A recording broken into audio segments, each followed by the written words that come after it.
It's insane, absolutely insane how the censorship community, the people who obsess and like attack like video game developers for allegedly censoring video games, particularly Japanese ones, fixate on Nintendo. I just got done watching like the first 10 minutes of like a Raging Golden Eagle stream. Something that I would not recommend doing, by the way, because he is an absolute cringe lord. He is an absolute spurg. He is an incel who obsessively talks about wanting to bang gotcha girls and JRPG characters, right? Like he is a spurg, right? He is a sped, right?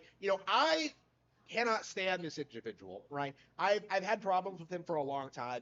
There's all sorts of things to talk about when he comes to him, like not coming out like against Nick Rekieta and things like that. Like there have been things to talk about this guy, right? Right. I've kind of neglected talking about him openly because like, I try not talking about, other YouTubers anymore because, like what's the point really? Like what exactly are we trying to accomplish here by going after another YouTuber? But I think in this specific instance, like I really need to speak up because it is a pervasive thing in his community, in his streams, to do this really bizarre thing where he tries to pretend Nintendo is particularly bad when it comes to censorship. Now, this isn't something that's unusual and something you see a lot in like the niche gamer community and Kotaku in action and like a lot of like post Gamergate like communities where like there was a very big push initially in the gamer days to pretend as if Nintendo was like the biggest problem in the industry. The company with the longest history of censorship and like the company that's been refusing to give fans what they want for the longest period of time. Like, no, don't ignore Valve, ignore Xbox, ignore PlayStation. Nintendo is the final boss of the industry. They always have been. Like it's a complete joke, right? This has been something that's been going on since the 90s, and it's kind of like it is absolutely something that's been cultivated among the community to the point where like it has really no basis in reality. And I do think that like watching this stream, like the first 10 minutes of it when he starts talking about like Fire Emblem and Xenoblade, it really gives you an idea as to like how out of touch the censorship community actually is with how these games actually do. Because his assertion is that Xenoblade Chronicles 3 and Fire Emblem Engage did poorly because of censorship. It had nothing to do with the fact that like Xenoblade Chronicles 2 was a launch window game that like got a big burst of popularity among people who had never played like the first Xenoblade, the older Xeno games, or like anything really like it before. It had nothing to do with like Engage being so wildly different than like the highly successful Fire Emblem Three Houses. Like no, like it had everything to do with censorship.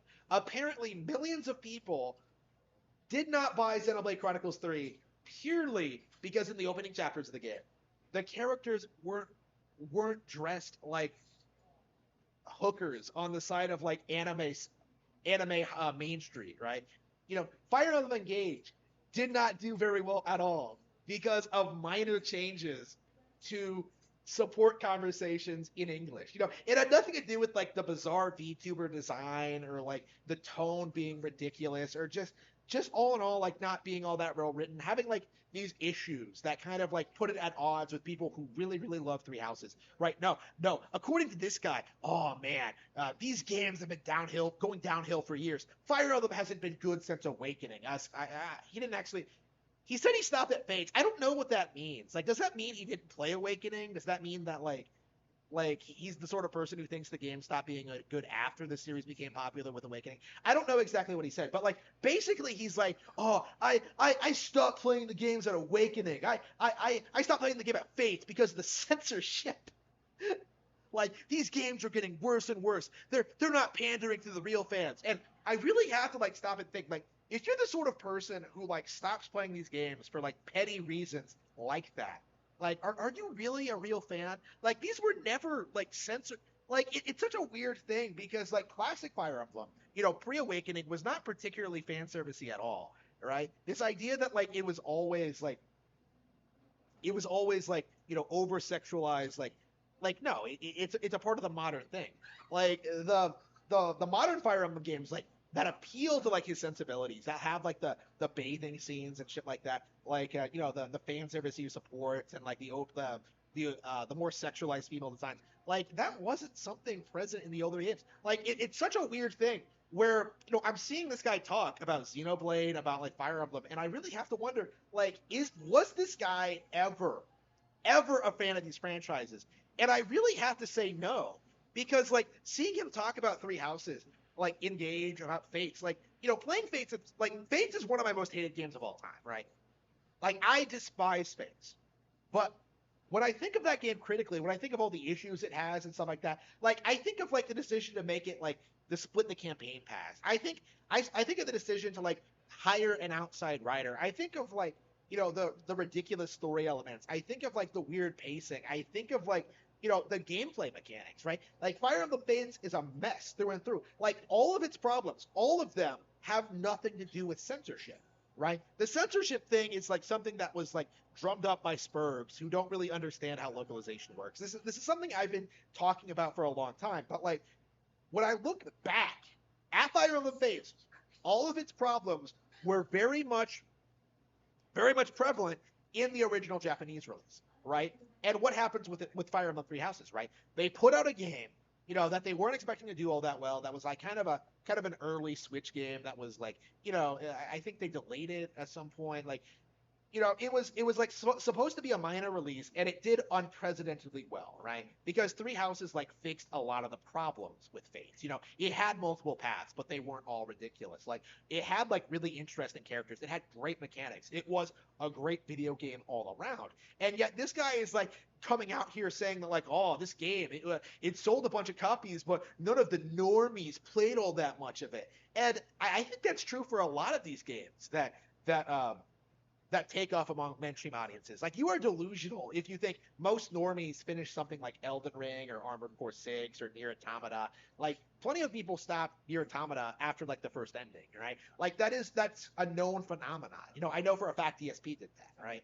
Like it is not unusual for people to like pick up a game, you know, reasonably enjoy their time with it and not finish it, right? Like Three Houses is an extremely padded, like lengthy RPG. It is not unusual for people to just fall off at some point. Like I would argue that's one of the game's big weak spots actually, is that like it's way too long for what it is. But like, you know, that doesn't mean the game is bad. It doesn't mean people don't enjoy it. Like it is, honestly, has gone on to be one of my favorite Fire Emblem games, right? Like the game is good, is what I'm getting at. Like there's nothing wrong with Three Houses, and by extension, there's nothing wrong with Engage. Like, but like it's so bizarre seeing people like this, you know, refusing to talk about the actual nuances with like the problems of these games, talking about like what Three Houses did well, what Engage did well, talking about what they did bad, like what the issue was. Like no, like everything when it comes to these people comes back to censorship every single time, right? Like every single time, like, oh, I didn't, that game was censored. Oh, they did this. Oh, they did that. Like, oh, this line of dialogue was changed. You know, 13 Sentinels. Oh, he said, use the term non-binary. That ruins the entire English version. You can't trust the developer.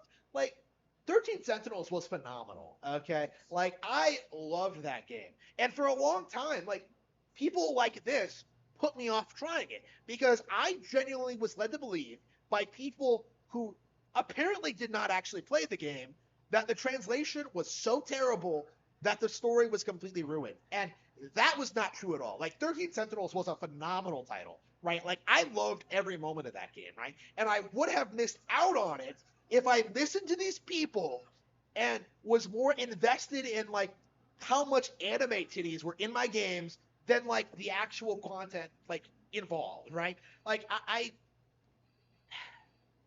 it is bizarre, like seeing these people like talk about censorship as a term to like describing like, you know,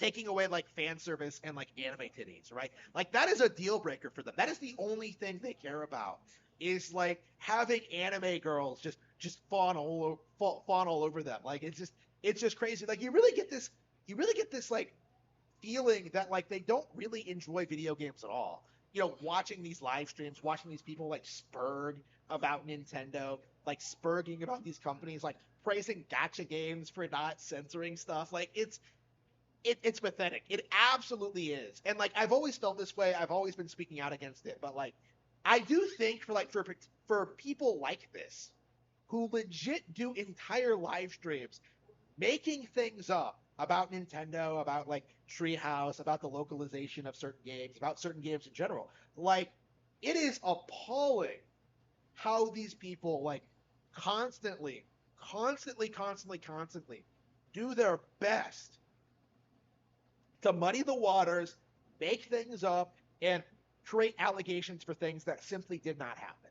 Right? Like I have absolutely no respect for this at all. Like it is it is appalling to see like how extreme this gets sometimes. Like this gets sometimes. Like these guys are like complaining about games that came out like a decade ago, about like minor changes in dialogue and like character models that fundamentally don't really affect anything at all. Like I feel as if like if you're like skipping like Fire Emblem, you know, you are absolutely missing out. You absolutely are. You're missing some of the best games this franchise has ever produced, right? There are a lot of things to like about Awakening, about Three Houses, about Engage, not Fates. Like there are plenty of things to appreciate about these Nintendo IPs, but if you're like dismissing them outright for really petty reasons, you are never ever going to be able to experience them. And if you're not playing these games, why exactly would the creators, or more specifically other fans, care about anything you have to say? You know, like I talked about this a lot when it came to like a Xenoblade and Fire Emblem. Like it really does feel as if this guy, like these people, don't know anything about these games at all.